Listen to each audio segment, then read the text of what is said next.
Yesterday we have seen there is another sky, icebreaker, some question and answers. Today we will see the explanation of this poem. Before learning the poem, we will see the poetess here given, Emily Dickinson. We will see the introduction of the poetess, Emily Dickinson. She has written this poem. We will write the name of her. Emily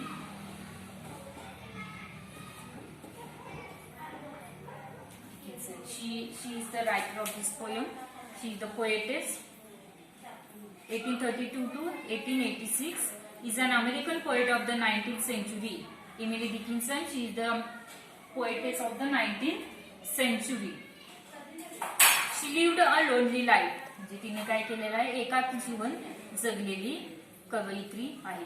most of her poems are motivational and philosophical.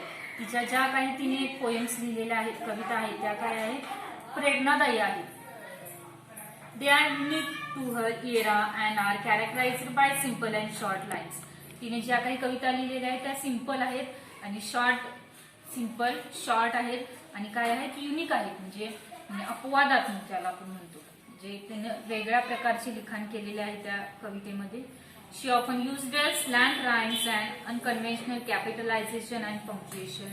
Her poems are the poems and themes of life in all its shades. आणि काय इथे म्हणजे तिचे जे कविता आहेत त्यामध्ये काय केलेलं आहे, जीवनाचे स्त्रोत, आपल्या जीवनाचं जे स्त्रोत आहे, महत्व आहे, ते तिच्या पोएम मधून निदर्शनास येते. There is another sky is an inspirational poem with a message of never say die. आणि ही जी पोएम दिलेली आहे There is another sky, यामधून काय मेसेज मिळतो आपल्याला, एक प्रेरणादायी मेसेज मिळतो, नेव्हर से डाय. म्हणजे काय, आपण गिव्हअप नाही केलं पाहिजे जीवनामध्ये, आपण कधीही गिव्हअप केलं नाही पाहिजे. It is a Petrarchan sonnet. आता इथे दिलेलं आहे Petrarchan sonnet. What is mean by Petrarchan sonnet, that in 2 minutes I will explain that. Petrarchan sonnet हे कवितेचा एक प्रकार आहे.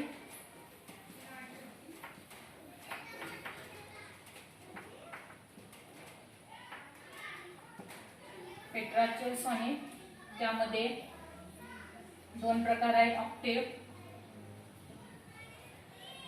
आणि दुसरा आहे सेसिक.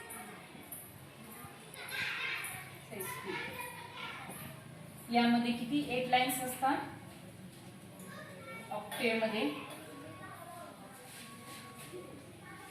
आणि सेस्टेट मध्ये 6 लाईन्स असतात. म्हणजे पहिला स्टॅन्झा 8 लाईन्स असतो आणि दुसरा स्टॅन्झा हा 6 लाईन्स असतो. त्याला आपण काय म्हणायचं, पेट्रार्चन सॉनेट. ही कवितेचा एक प्रकार आहे. या प्रकारची कविता या ठिकाणी आपल्याला अभ्यासासाठी दिलेली आहे. There is another sky. The poet is communicating to her brother through a letter. या कवितेमध्ये तिने काय केलेलं आहे, आपल्या भावाशी, आपल्या लहान भावाशी संवाद साधलेला आहे. थ्रू अ लेटर म्हणजे पत्राद्वारे तिने आपल्या भावाशी संवाद साधलेला आहे. She encourages her brother not to get depressed under any circumstances and pleads to him to return home. आणि काय केलेलं आहे, त्या पत्रामध्ये तिने ब्रदरला काय संदेश दिलेला आहे, नेव्हर टू गेट डिप्रेस्ड म्हणजे तू कधीही निराश होऊ नको, जीवनामध्ये निराश होऊ नको. आणि त्याला परत आपल्या घरी बोलवण्यासाठी तिने काय केलेली आहे, विनंती केलेली आहे या लेटरमध्ये, या पोएममध्ये. Life is full of challenges. जीवन हे कसं आहे, अनेक चॅलेंजेसनी भरलेलं आहे. One can tackle the challenges with a positive attitude. तुला ते काय करायचं आहे, ते चॅलेंज फेस करायचं आहे. The poem ends on an optimistic note. The brighter garden stands for choices that life offers to all. आणि इथे लाईफसाठी वेगवेगळे सिम्बॉल्स कवयित्रीने इथे या कवितेमध्ये वापरलेले आहे. Let us see that poem, then we understand. There is another sky म्हणजे एक असं वेगळं जग आहे. त्या जगामध्ये काय आहे, no depression is there, no challenges are there, only enjoying life. There is another sky म्हणजे एक असं एक विशिष्ट जग आहे, ज्या जगामध्ये काय आहे, एक जग आहे चॅलेंजेसनी भरलेलं आहे आणि दुसरं जग हे काय आहे, without any challenges, free, like that it is there. like that poetess she has told to her brother. We will see the poem. First stanza. There is another sky, ever serene and fair. Here one difficult word is here, serene.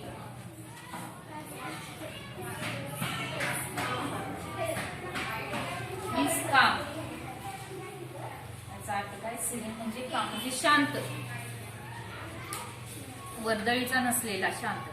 There is another sky ever serene and fair, म्हणजे एक विशिष्ट असं जग आहे, त्या जगामध्ये काय आहे, ती जग हे शांततेने भरलेलं आहे, शांत आहे.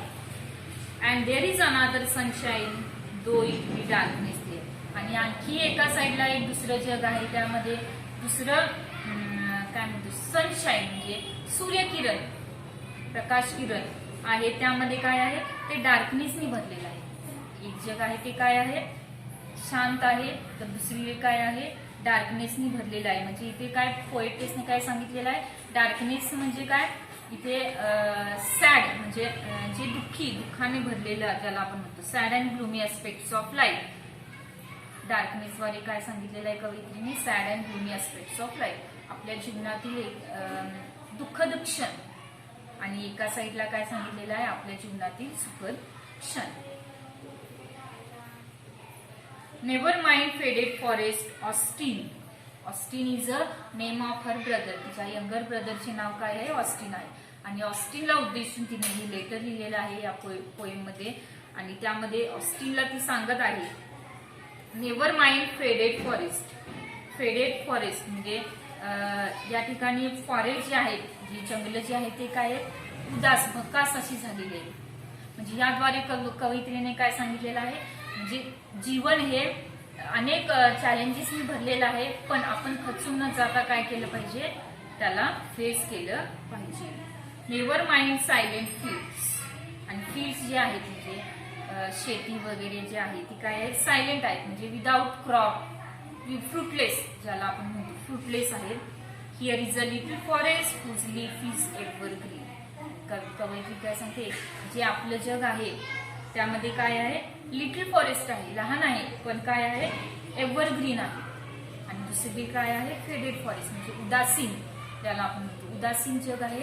आणि दुसरीकडे काय आहे, एव्हरग्रीन म्हणजे आपण जिथे एन्जॉय करू शकतो आपलं लाईफ, असं एक जग आहे. या दोन्हीची तुलना here in the first stanza the poetess she has given the difference between the gloomy, sad and gloomy aspects of life and another that is evergreen life. Let us see the last stanza. Here is a brighter garden. आणि काय सांगितलेलं आहे, या ठिकाणी म्हणजे ती त्याला बोलवते आहे, come back to our world, म्हणजे जिथे नवीन अनादर स्काय आहे, नवीन आपलं जे जग आहे ते आपल्या जगामध्ये परत येईल. Here is a brighter garden, काय आहे तिथे, गार्डन जे आहे ते ब्रायटर आहे, म्हणजेच काय, म्हणजे तुझं जीवन त्या ठिकाणी काय होईल, प्रफुल्लित होईल, असं कवयित्री या ठिकाणी सांगते. Where not a frost has been. Frost म्हणजे बिलो 0 डिग्री टेम्परेचर, जेव्हा 0 डिग्री टेम्परेचरच्या खाली जेव्हा तापमान असतं त्यावेळी काय होतं, म्हणजे आईस फॉर्म्स होतात आणि सगळीकडे आईस पसरतात. या ठिकाणी काय कवयित्रीने सांगितलंय, where not a frost has been, म्हणजे तुझं जीवन कुठेही थांबणार नाही. आता या ठिकाणी जेव्हा फ्रॉस्ट होतं म्हणजे जेव्हा ice falling on the ground, where the frost frozen area is here. Frozen एरियामध्ये जसं बर्फ पडायला लागतो त्याप्रमाणे काय होतं, सगळं जीवन हे अस्ताव्यस्त होतं, म्हणजे विस्कळीत होतं. इथे काय कवयित्री सांगते, here it is not a Frost, म्हणजे या ठिकाणी काय नाहीये, फ्रॉस्ट नाहीये, म्हणजे तुझं जीवन कुठेही थांबणार नाही.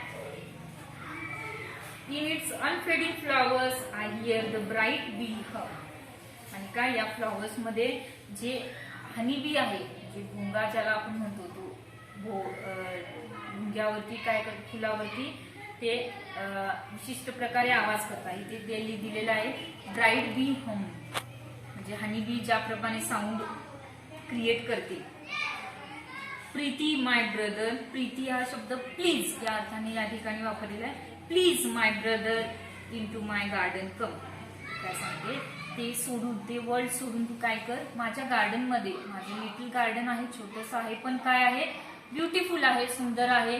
अनेक त्यामध्ये तुला अनेक एन्जॉय करता येईल असे मुवमेंट्स तुला मिळतील अशी कवयित्री या ठिकाणी सांगते. आणि ती त्या आपल्या भावाला she telling to her brother Austin to come back to her garden. इथे आणखी एक वर्ड, आणखी एक there is another sky that is waiting for you and she is telling to her brother Austin to come back to her garden. तिने आपल्या भावाला काय केलेलं आहे, परत येण्यासाठी हे लेटर लिहिलेलं आहे. That much poem is there. Short but sweet is poem is there. Simple and short lines are there. Here some difficult words also there that I have explained. You have to write down in your notebook. In the next lecture we will see the question and answers of this poem. Thank you.